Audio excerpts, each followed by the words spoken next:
I've been using the First Latitude Elite MasterCard secured credit card for a while now, and this video is my honest and unbiased review on the same. I'll cover all the main points, from key features to risks and considerations.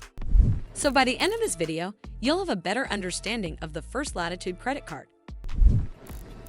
First, let's look at what the First Latitude MasterCard offers.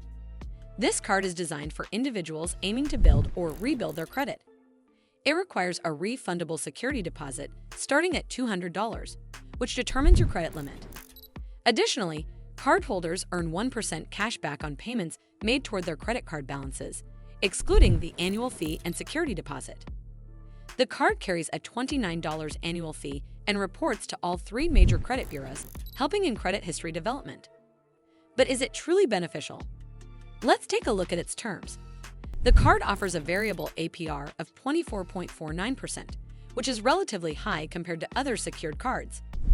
Additionally, the $29 annual fee is non-refundable and is charged upon account opening, immediately reducing your available credit. For instance, with a $200 deposit, your initial credit line would be $171 until the annual fee is paid off. Now let's talk about the user experience. The application process is accessible to those without a credit history, as there is no minimum credit score required for approval. However, some users have expressed concerns about the card's fees and high interest rates.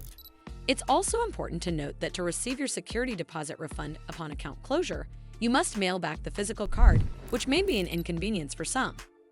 Overall, the First Latitude Elite MasterCard secured credit card can be a viable option for those looking to establish or rebuild credit, thanks to its reporting to major credit bureaus and the opportunity to earn cash back on payments. However, you should consider speaking with an expert before making any decisions. Well, that's all for this video. I hope you found this video helpful. And if you did, make sure you give this video a super thanks by clicking on this heart icon to help support the channel, and don't forget to hit that subscribe button. We'll see you in the next one.